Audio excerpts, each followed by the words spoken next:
الحمد لله كفى والصلاة والسلام على عباده الذين اصطفى أما بعد أعوذ بالله من الشيطان الرجيم بسم الله الرحمن الرحيم يا أيها الذين آمنوا اتقوا الله وقولوا قولا سديدا اللهم نور قلوبنا بالقرآن وزين أخلاقنا بالقرآن وادخلنا الجنة بالقرآن ونجنا من النار بالقرآن ربنا افتح بيننا وبين قومنا بالحق وأنت خير الفاتحين صدق الله العظيم وصدق رسوله النبي الأمين الكريم ونحن على ذلك لمن الشاهدين والشاكرين والحمد لله رب العالمین۔ بعد توحید کے متوالو غوث اعظم کے جانثارو، آئیے کچھ عرض معروض سے قبل ہم اور آپ مل کر انیس بے کساں چارہ ساز درد مندہ وقار تو جہاں سرور کون و مکاں، صبح کائنات کے شمس الدہا شام کائنات کے بدر الدجا محمد عربی روح فدا صلی اللہ تعالی علیہ وسلم کی بارگاہ میں جس طرح سے میں پڑھاتا ہوں میرے ساتھ مل کر پڑھیے الصلاۃ والسلام علیک یا رسول اللہ، الصلاۃ والسلام علیک یا حبیب اللہ، الصلاۃ والسلام علیک یا نبی اللہ صلی اللہ تعالی علیہ وسلم۔ برادران ملت اسلامیہ، خطبہ مسنونہ کے بعد میں نے جس آیت کریمہ کی تلاوت کرنے کا شرف حاصل کیا، اللہ رب العزت سے دعا ہے مجھے حق کہنے، آپ کو حق سننے، ہم سب کو اس پر عمل کرنے کی توفیق عطا فرما۔ اللہ رب العزت کا فرمان ہے یا ایھا الذین آمنوا اتقوا اللہ وقولوا قولا سدیدا، اے ایمان والو اللہ سے ڈرو اور سیدھی بات کہو، سچی بات کہو۔ برادران ملت اسلامیہ، جو گزشتہ 4 ہفتوں سے ہم نے جس موضوع پر بیان سماعت کیا، سیدنا سرکار غوث اعظم رضی اللہ تعالیٰ عنہ کا ایک قول کہ اگر تم دنیا اور آخرت میں عزت چاہتے ہو تو 2 کام کرو، 2 باتوں پر عمل کرو، اللہ دنیا میں بھی عزت عطا کرے گا، آخرت میں بھی عزت عطا فرمائے گا۔ تو پہلی چیز جو کہی گئی وہ عقل حلال، اس کے متعلق آپ نے سماعت کیا۔ دوسری بات جو سیدنا سرکار غوث اعظم فرماتے ہیں کہ جس کی وجہ سے تمہیں دنیا اور آخرت میں عزت ملے گی وہ ہے صدق مقال، یعنی سچی بات۔ کہاں کہ جو سچ بات کہتا ہے ہمیشہ سچائی کے ساتھ رہتا ہے، تو غوث اعظم فرماتے ہیں رضی اللہ تعالیٰ عنہ کہ اللہ تبارک و تعالی دنیا میں بھی عزت عطا کرے گا، آخرت میں بھی عزت عطا فرمائے گا۔ برادران ملت اسلامیہ، اور قرآن کی جو آیت پڑھا میں نے، اب اس پر بھی ذرا غور کریں کہ اللہ رب العزت ارشاد فرماتا ہے اے ایمان والو اللہ سے ڈرو۔ پہلے اللہ سے ڈرنے کے بارے میں کہا اور پھر کہا وقولوا قولا سدیدا، اور سیدھی بات کہو، اچھی بات کہو، سچی بات کہو۔ برادران ملت اسلامیہ، گویا اللہ تبارک و تعالی نے پہلے ہی بتا دیا کہ اگر کسی کے بارے میں یا آپ کو کبھی بھی کوئی بات کہنی ہے تو سب سے پہلے یہ خیال رہے، ذہن میں یہ بات رہے کہ تم جو بات کہنے جا رہے ہو اس بات کی وجہ سے کسی کو تکلیف تو نہیں پہنچے گی، اس بات کی وجہ سے کسی کو اذیت تو نہیں پہنچے گی، یہ بات کیسی ہے، سچی بات ہے یا نہیں، اس معاملے میں اللہ سے ڈرو اور اللہ کا ڈر رکھتے ہوئے کوئی بھی بات کہو۔ اس لیے کیونکہ اگر آپ نے ایسا نہ کیا اور آپ نے کسی کو اپنی باتوں سے اذیت پہنچائی، کسی بات وہ، اور یاد رکھنا اذیت پہنچانے کا مطلب یہ ہے کہ سچی بات سے اگر اذیت پہنچتی ہے تو پھر یہ اذیت نہیں مانی جائے گی۔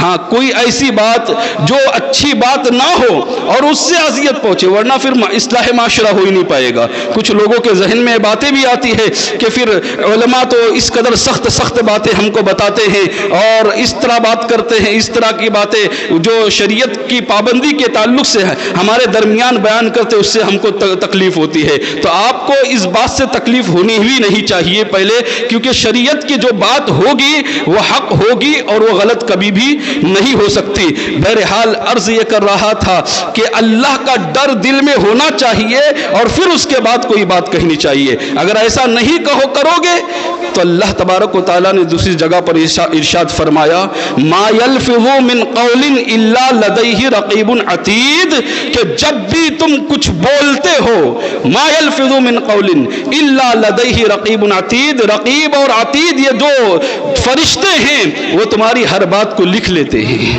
تمہارے پاس ہے کرامن کاتبین جسے ہم کہتے ہیں، یہ دو فرشتے ہیں جو ہماری ہر بات کو لکھ رہے ہیں۔ تو پتہ یہ چلا کہ ہم نے جو بات بھی کہنی ہے وہ بات اللہ کے ڈر پہلے ہمارے دل میں ہونا چاہیے اور پھر اگلے تک بات پہنچانا چاہیے۔ برادران ملت اسلامیہ، یہ نہیں کہ بس سنی اور پھر آگے فارورڈ کر دی، آگے بتا دی، اس کو بول دیا اس کو بول دیا، سنی سنائی باتوں پر عمل ہرگز اس کو آگے نہ بتائی جائے، ہے نا۔ ہوتا یہی ہے کہ اگر کوئی انسان اچھا ہو، نیک ہو، اور اس کے بارے میں اگر کچھ بات پتہ چل جائے تو فوراً اس کو اب سنی سنائی باتوں کو ہم آگے بڑھاتے ہیں، اس کی تحقیق بھی نہیں کرتے کہ اس نے ایسا کیا ہے یا نہیں کیا ہے، وہ کچھ پتہ نہیں، لیکن بس ہم اپنا فریضہ سمجھتے ہیں اس بات کو کہ ہم وہ بات آگے تک پہنچائے اور اس کی برائی کریں۔ برادران ملت اسلامیہ، ایسا نہیں ہونا چاہیے۔ قرآن کہتا ہے یا ایھا الذین آمنوا ان جاءکم فاسق بنبأ فتبینوا ان تصیبوا قوما بجہالۃ فتصبحوا علی ما فعلتم نادمین۔ اے ایمان والو، جب کوئی فاسق تمہارے پاس کوئی خبر لے کر آئے تو اس کی خوب چھان بین کرو، اس کی خوب تحقیق کرو۔ فتبینوا کہاں گیا قرآن میں کہ اس کی تحقیق کر لیا کرو۔ ایسا نہ ہو کہ تم وہ بات کسی اور کو بول دے اور وہ بات اس میں نہ ہو اور پھر بعد میں افسوس کرتے پھرو اور بعد میں پچھتاوا کرتے پھرو۔ لہذا جب بھی کوئی فاسق یا کوئی بھی شخص آپ تک بات پہنچائے تو اس کی تحقیق ہونی چاہیے، اس کے بعد وہ بات آگے ہونی چاہیے۔ اللہ کے رسول تاجدار مدینہ صلی اللہ علیہ وسلم نے فرمایا کسی انسان کے لیے، کسی انسان کے جھوٹے ہونے کے لیے بس اتنا ہی کافی ہے کہ ہر سنی سنائی بات وہ آگے پہنچا دیتا ہے، یعنی ہر سنی سنائی بات آگے پہنچانے والا آقا علیہ الصلوۃ والسلام فرماتے ہیں وہ جھوٹا ہے، اور اس کے جھوٹے ہونے کے لیے یہی بات کافی ہے کہ وہ تحقیق نہیں کرتا، بغیر تحقیق کے ہر بات وہ آگے پہنچا دیتا ہے۔ برادران ملت اسلامیہ، تو یاد رہے کوئی بھی بات جب کہنی ہے تو سچی بات ہونی چاہیے، جھوٹ سے پرہیز ہونا چاہیے، جھوٹ سے بچنا چاہیے، اس لیے کہ جب انسان جھوٹ بولتا ہے تو اللہ تبارک و تعالیٰ کی لعنتیں اس کے ساتھ ہوتی ہے۔ قرآن پڑھتا ہے لیکن پھر بھی اگر وہ جھوٹا ہے تو قرآن خود کو پڑھتے ہوئے بھی اللہ کی لعنت کا شکار ہوتا ہے۔ کس طرح سے؟ کیونکہ اگر وہ قرآن پڑھے گا اور اس آیت پر پہنچے گا لعنت اللہ علی الکاذبین، اگر وہ خود جھوٹا ہے تو وہ لعنت جو ہے وہ اپنے اوپر ہی تو برسا رہا ہے، وہ اپنے بارے میں ہی تو کہہ رہا ہے کہ جو لعنت ہے یہ کسی اور پر نہیں، کیونکہ میں خود جھوٹا ہوں اس لیے لعنت مجھ پر ہے۔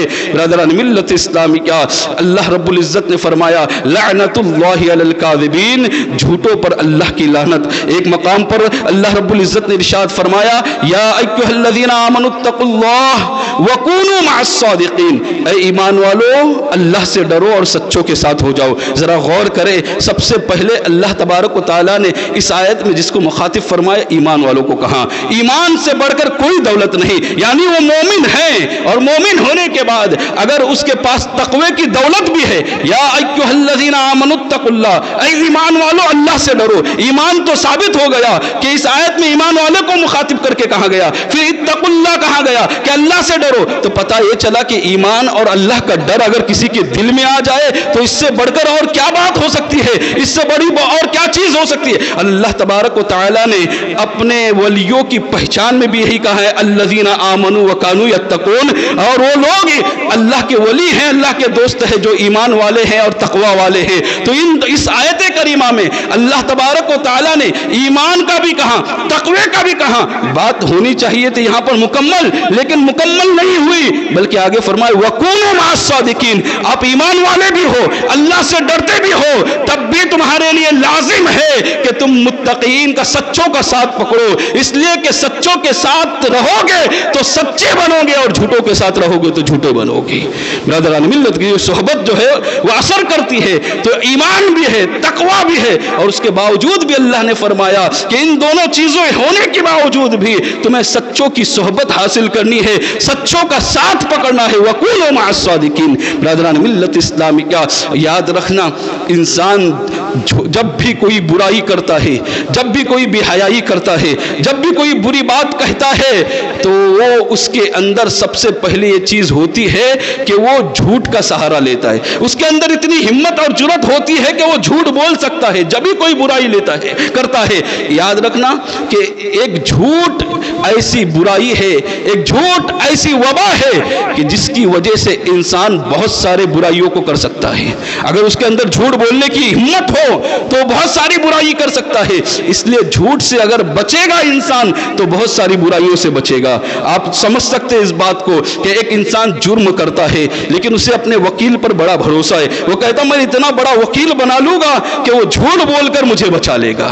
یہی تو ہوتا ہے کہ نہیں ہوتا ہے نا؟ اس کو اتنا اپنے اوپر بھی کانفیڈنس ہے کہ میں لوگوں کے درمیان ایسا جھوٹ بول لوں گا کہ میں خود بچ جاؤں گا اور اپنی صفائی لوگوں کے درمیان پیش کروں گا۔ جب یہ جرأت اور یہ ہمت کسی کے اندر پیدا ہوتی ہے کہ میں جھوٹ بول کر اپنے آپ کو بچا سکتا ہوں تو پھر وہ کوئی بھی جرم کرتا ہے۔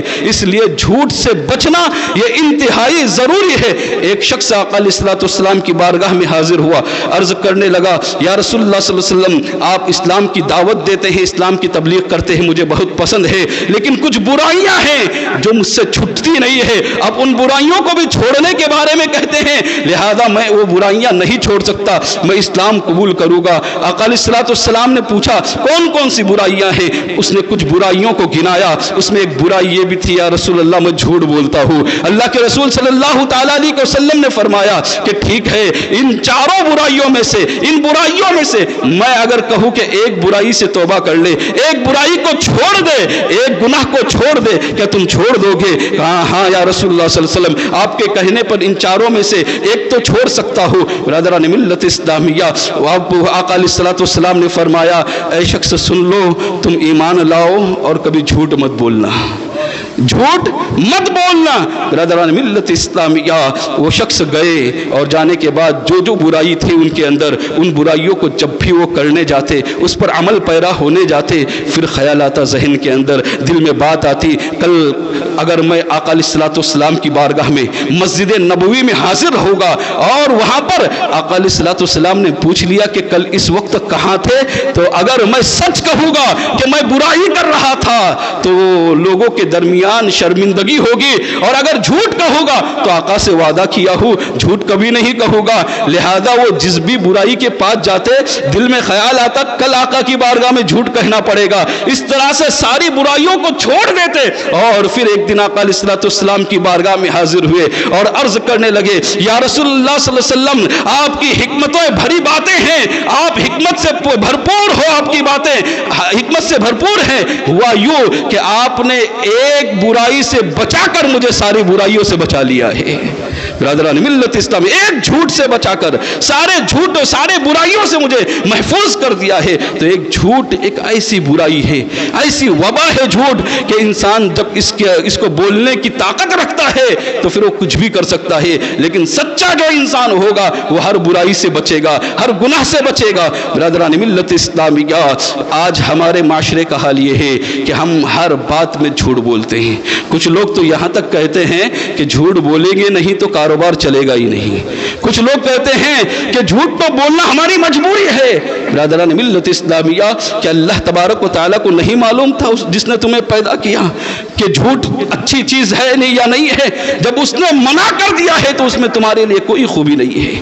جب اللہ نے منع کر دیا، اللہ کے رسول صلی اللہ علیہ وسلم جس بات سے روکا، تو یاد رکھنا بظاہر کچھ فائدے نظر آئیں گے آپ کو، لیکن حقیقت میں وہ فائدے نقصان میں تبدیل ہو جائے گی۔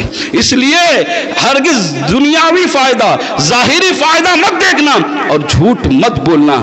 آج ہمارا معاشرہ یہ کوئی تجارت کرتا ہے، کوئی کپڑے کی دکان ڈالا ہوا ہے، کوئی اور دکان ڈالا ہوا ہے، اور جب اس کا قریبی رشتہ دار اس کے پاس جاتا ہے، کوئی پہچان والا اس کے پاس آتا ہے، تو وہ کیا کہتا ہے؟ ایک جملہ کہتا ہے کہ یہ ریٹ تمہارے لیے ہے، یہ ریٹ تمہارے لیے ہے، یہ بھاؤ تمہارے لیے ہے، اللہ اکبر، اور پھر جتنے آتے ہیں سب کو اسی رقم میں دے دیتا ہے۔ برادران ملت اسلامیہ، یہ جھوٹ نہیں ہے؟ آپ کا حلال کاروبار کر رہے ہو اور آنے والے کے ساتھ تم دھوکہ کر رہے ہو, جھوٹ بول رہے ہو کہ یہ بھاؤ صرف تمہارے لیے ہیں, دوسروں کے لیے بھاؤ نہیں ہے. برادران ملت اسلامیہ, یاد رکھنا یہ بھی جھوٹ ہے. آپ اپنی حلال کمائی کو حرام میں تبدیل کر رہے ہو. اس لیے ہرگز اپنی زبان سے جملہ نہ کہو. ہاں اگر واقعی اس کے لیے رعایت کی ہے تو بات الگ ہے, لیکن ایسا ہوتا نہیں, بلکہ حال یہ ہے کہ جو قریبی اور دوست آتا ہے اس کو اور زیادہ لوٹتا ہے آدمی. ایک شخص نے مجھ سے کہا, یہ بات حقیقت ہے, اس نے کہا کہ یہ بات بول کر میں نے کئی لوگوں کو, اپنے قریبی لوگوں کو, کئی ایسے ہیں جن کو جو چیز 50 روپے کلو ملنے والی ہے وہ 100 روپے کلو میں بیچ دیا. یہ جملہ بول کر اس شخص نے اعتراف کیا تھا یہ بات. برادران ملت اسلامیہ, غور کریں کہ اگر ایسی تجارت کرو گے تو کیا اللہ اس میں برکت رکھے گا. آقا علیہ الصلوۃ والسلام نے فرمایا کہ جب انسان جھوٹ بولتا ہے تو رحمت کے فرشتے اس سے 3 میل دور ہو جاتے ہیں. جب رحمت کے فرشتے اس کے پاس نہیں ہوگے تو اس کے کمائی کے اندر کیسی برکت ہو سکتی ہے. لہذا ہرگز اس طرح کے الفاظ استعمال نہ کیے جائے. ایک جملہ یہ بھی کہا جاتا ہے, ہمارے جو تجارت کرنے والے لوگ ہیں وہ کہتے ہیں کہ یہ بھاؤ میں مجھے پڑا, جو بھاؤ میں ملا ہے نا اسی میں دے رہا ہوں تم کو. ارے پھر دکان کا لائٹ بل کون بھرے گا؟ دکان کے اندر نوکر رکھا ہے, اس کو پگار کہاں سے دے گا؟ جو بھاؤ میں ملا ہے اسی میں دے رہا ہے تو. یہ بھی اگر جھوٹ ہے تو آپ نے حلال رزق کو حرام میں تبدیل کر دیا. اعلیٰ حضرت فاضل بریلوی نے لکھا ہے, سختی کے ساتھ منع فرمایا اگر ایسا کوئی کرتا ہے تو حلال رزق کو حرام میں تبدیل کر دیتا ہے. آپ مت کہو یہ چیز کہ مجھے اتنے میں ملا. آپ کو جتنے میں بھی ملا ہے آپ جتنے میں بھی بیچ سکتے ہیں, آپ کے اختیار پر. ہاں زیادہ منافع لینے سے منع فرمایا ہے, لیکن حرام نہیں ہوگا اگر آپ زیادہ بھی لو گے تو. لیکن یاد رکھنا, اگر آپ یہ بولو گے, یہ کہو گے کہ مجھے اتنے میں ملا ہے اور آپ کو اس سے سستے میں ملا ہے, تو پھر یہ مال آپ کے لیے, آپ نے جو بیچا, جو سودا کیا, یہ آپ کے لیے حلال نہیں رہے گا. یہ جھوٹ کا سہارا لے کر آپ نے مال فروخت کیا ہو یہ مانا جائے گا. برادران ملت اسلامیہ, اور اس کی جو لعنتیں ہیں وہ ضرور ہم پر آئے گی. اس لیے ایسے جھوٹ سے بچا جائے. ایک جھوٹ انسان اپنے بچوں کو, اپنے اولاد کو بچپن سے سکھاتا ہے. جھوٹ انسان, اب سوچوں گے وہ کیسے, بچپن ہی سے سکھاتا ہے. وہ اس طرح سے کہ اب غور کریں, کبھی کبھی ایسا ہوتا ہے کہ کوئی قرض لینے والا دروازے پر پہنچ گیا, یا پھر کوئی ملنے والا دروازے پر پہنچ گیا اور اس کو ملاقات نہیں کرنی ہے, تو وہ خود اپنی اولاد کو, اپنے بچے کو گھر کے باہر بھیجتا ہے اور باپ کہتا ہے جا کر باہر جو انکل آئے ہیں اس سے کہنا کہ میں گھر میں نہیں ہوں. یہ تعلیم تم نے اپنے بچے کو دی نا. یہ کس نے سکھایا اپنی اولاد کو کہ جھوٹ بول کر اپنے آپ کو بچا لو, جھوٹ بول کر اپنے آپ کو محفوظ کر لو. یہ تعلیم آپ ہی نے دی. اور پھر بعد میں جب وہ بڑا ہو کر بڑا جھوٹا بنتا ہے اور جھوٹ بول کر آپ کو بھی دھوکہ دیتا ہے, تو پھر آپ یہاں وہاں گھومتے پھرتے ہو اس مولانا کے پاس, اس عامل کے پاس کہ میرا بیٹا بگڑ گیا ہے, کوئی سدھرنے کی تعویذ دو. بگاڑا کس نے تھا اس کو, بچپن میں غلط تعلیم دی کس نے تھی؟ آپ اگر صحیح تعلیم دیتے, آپ اگر سچی تعلیم دیتے, آپ اگر سچ کی تعلیم دیتے جیسے سیدنا سرکار غوث اعظم کو ان کی والدہ نے دی تھی. برادران ملت اسلامیہ, کیا کہا تھا سیدنا سرکار غوث اعظم سے کہ بیٹا زندگی میں کبھی جھوٹ مت بولنا. یہ بھی تو ہو سکتا یہ کہا جاتا کہ بیٹا نماز مت چھوڑنا, حج اگر اللہ دولت دے تو حج کر لینا. یہ بھی کہا جا سکتا تھا. اور بھی اعمال تھے جس کے بارے میں سیدنا سرکار غوث اعظم کی والدہ کہہ سکتی تھی, لیکن سیدنا سرکار غوث اعظم رضی اللہ تعالی عنہ کی والدہ نے کہا بیٹا جھوٹ مت بولنا. برادران ملت اسلامیہ, کیونکہ وہ جانتی تھی جھوٹ ایک ایسی برائی ہے جو 100 برائیوں کو جنم دیتی ہے. اس لیے جھوٹ سے بچو, اپنی اولاد کو سچ بولنے کی تعلیم دو. یاد رکھنا آج کل جو ماحول ہو گیا ہے, ہمارا جو معاشرہ ہو گیا ہے, ہماری بچیوں کے ساتھ چھیڑخانی جو ہوتی ہے, باہر جا کر اس کے ساتھ کیا ہو رہا ہوتا ہے, اس کی بھی ایک وجہ یہ ہے کہ وہ جھوٹ بولتے ہیں. اگر وہ کوئی سچ بات گھر میں آ کر بول دے تو آپ اس کے ساتھ اس طرح کا برتاؤ کرتے ہیں, بجائے اس کو اس پیار سے سمجھانے کے پہلی ہی مرتبہ میں اس کے ساتھ اس قدر آپ کا برتاؤ ہوگا کہ وہ آئندہ سچ بات آ کر آپ کو کبھی نہیں کہے گی, وہ آپ سے ڈرنے لگے گی. اس لیے خاص کر بچیوں کے معاملے میں بڑے حساس ہو جاؤ. یاد رہے اگر آپ کی بچیاں اسکول جاتی ہے یا کالج جاتی ہے تو آپ پوری نگہدانی اس پر رکھو اور دھیان میں رکھ رکھو کہ وہ بچی ہر بات جو وہاں کی ہے آپ سے نہ کہے تو کم سے کم اس کی امی سے ضرور آ کر بتائے کہ وہاں پر کیا ہو رہا ہے اس کے ساتھ. چھوٹی بچی بھی ہے, اگر کوئی غیر آدمی اس بچی کے سر پر ہاتھ رکھتا ہے یا جسم کو چھوتا ہے تو بچی کو سمجھاؤ. یہ آپ کی ذمہ داری ہے کہ گھر میں آ کر بتائے اپنے ماں باپ کو کہ میرے ساتھ آج فلاں شخص نے ایسا کیا. اس لیے کیونکہ شروعات وہی سے ہوتی ہے. آپ شروعات پر ہی پابندی لگا دیجئے اور جا کر تحقیق کر لیں کہ ایسا کون تھا جس نے یہ حرکت کی ہے. اگر آپ ایسی اپنے اولاد پر توجہ دیں گے اور اس کی سچ بات سننے کی آپ عادت ڈالو گے تو بڑی سی بڑی بات بھی ہوگی نا تو آپ کو آ کر بتائے گی, ورنہ یاد رکھنا وہ بڑی سی بڑی بات بھی آپ سے چھپائے گی آپ کے ڈر کی وجہ سے. اس لیے سچ جو ہے وہ سنو اور سچ جھوٹ سے نفرت کرنا ہے, جھوٹ سے ہمیں بچنا ہے. برادران ملت اسلامیہ, اس طرح بہت ساری باتیں ہیں جو جھوٹ کی وجہ سے جنم لیتی ہے. آقا علیہ الصلوۃ والسلام نے ایک دن صحابہ کرام نے اللہ کے رسول صلی اللہ علیہ وسلم سے پوچھا تھا, یا رسول اللہ صلی اللہ علیہ وسلم کیا کوئی مومن جو ہے وہ بزدل ہو سکتا ہے, ڈرپوک ہو سکتا ہے, مومن بھی ہو اور بزدل بھی ہو؟ تو آقا علیہ الصلوۃ والسلام نے فرمایا ہاں مومن بزدل ہو سکتا ہے کہ کبھی اولاد کی محبت اور بہت ساری محبت دنیا میں جینے کی محبت اسے بزدل بنا دے, اور مومن بھی ہو مسلمان بھی ہو, یہ ممکن ہے. پھر صحابہ نے عرض کیا یا رسول اللہ صلی اللہ علیہ وسلم کیا کوئی مومن جو ہے وہ کنجوس ہو سکتا ہے, بخیل ہو سکتا ہے؟ آقا علیہ الصلوۃ والسلام نے فرمایا ہاں مومن بخیل بھی ہو سکتا ہے. ہوتا ہے کبھی کبھی مال کی محبت زیادہ ہوتی ہے تو مومن بھی ہو اور بخیل بھی ہو. پھر میرے آقا علیہ الصلوۃ والسلام سے پوچھا گیا یا رسول اللہ صلی اللہ علیہ وسلم کیا کوئی مومن جو ہے وہ جھوٹا ہو سکتا ہے؟ اللہ کے رسول صلی اللہ علیہ وسلم نے فرمایا نہیں, مومن جھوٹا نہیں ہو سکتا. اب ذرا غور کریں کہ اگر ہم مومن ہیں اور جھوٹ بولتے ہیں اور دھڑلے سے جھوٹ بول کر پھر کہتے ہیں کہ جھوٹ نہیں بولیں گے تو کاروبار نہیں چلے گا, جھوٹ نہیں بولیں گے تو ہم آگے نہیں بڑھیں گے, کامیابی نہیں ملے گی, تو کیا یہ ایمان کی دولت ہمارے پاس رہتی ہے؟ برادران ملت اسلامیہ, آقا علیہ الصلوۃ والسلام نے ایک جگہ اور فرمایا کہ 4 باتیں اگر کسی کے اندر ہے تو وہ پکا منافق ہے. 4 علامتیں اگر کسی کے اندر موجود ہے تو میرے آقا فرماتے ہیں وہ منافق ہے. ذرا غور کرنا اور اپنے اندر ٹٹولنا کہ یہ باتیں ہمارے اندر پائی جا رہی ہے یا نہیں جا رہی ہے. آقا علیہ الصلوۃ والسلام نے فرمایا پہلی بات یہ کہ جب بھی وعدہ کرے گا وعدہ خلافی کرے گا. کیا ہم ایسا تو نہیں کر رہے ہیں کہ وعدہ خلافی تو ہم نہیں کرتے؟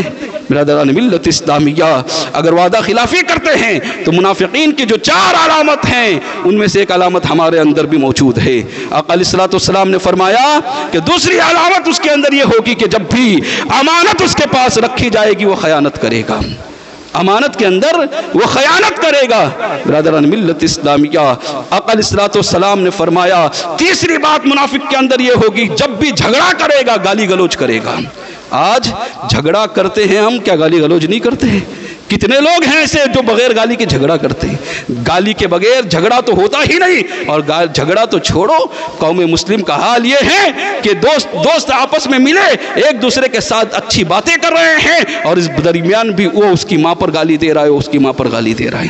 اور کیسے بے شرم اور بے حیا ہو, کیسے بے غیرت ہو کہ دوست ہے تو کیا ہوا, اس کی گالی وہ بھی ماں بہن کے تعلق سے سن رہے ہو آپ, اور بے شرمی کی حد ہے, اس کے ساتھ دوستانہ اور یارانہ ہے تمہارا.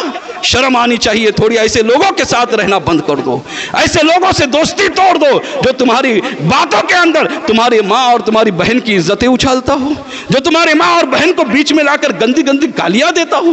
اس کے ساتھ کیسا دوستانہ اور اس کے ساتھ کیسا تعلق رکھا جائے؟ بند کر دو ایسے لوگوں کے ساتھ رہنا. اگر ہم نے ایسا کرنا شروع کر دیا تو یقیناً وہ لوگ گالی دینے سے بچنا شروع کر دیں گے. کیسے بے غیرت ہے کہ یہ گالی سن کر بھی خاموش ہو جاتے. آج چھوٹے سے بچے کو اگر باپ پر کہا جائے نا تو اس کی بھی غیرت جاگ جاتی ہے, اس کی بھی حمیت جاگ جاتی ہے. کہتے میرے باپ پر مت جانا. چھوٹا بچہ بھی کہتا ہے, 8 سال کا 7 سال کا بچہ دیکھو اس کی بھی غیرت جاگی ہوئی ہے. لیکن کیسے بے غیرت ہو گئے ہیں وہ لوگ جو ماں بہن پر گالی سنتے ہیں دوستوں کی اور خاموش رہتے ہیں. میرے آقا علیہ الصلوۃ والسلام نے فرمایا تیسرا شخص جو ہے وہ اس کی منافق کی علامت یہ ہے کہ جب بھی جھگڑے گا وہ گالیاں دے گا. اور چوتھی بات منافق کے اندر یہ پائی جاتی ہے, آقا نے فرمایا کہ جب بھی بولے گا جھوٹ بولے گا. برادران ملت اسلامیہ، اگر یہ 4 باتیں ہمارے اندر پائی جاتی ہے تو اس کو نکال کر اپنے اندر سے پھینک دو اور سچائی کا ساتھ دو، سچ بولو، اس لیے کہ سچ میں برکت ہے۔ انشاءاللہ اگلے ہفتے پھر اسی موضوع پر گفتگو ہوگی۔ اللہ تعالیٰ سے دعا ہے کہ جو کچھ بھی کہا اس پر مجھے آپ سب کو عمل کرنے کی توفیق عطا فرمائے۔ وما علینا الا البلاغ۔ السلام علیکم ورحمۃ اللہ وبرکاتہ۔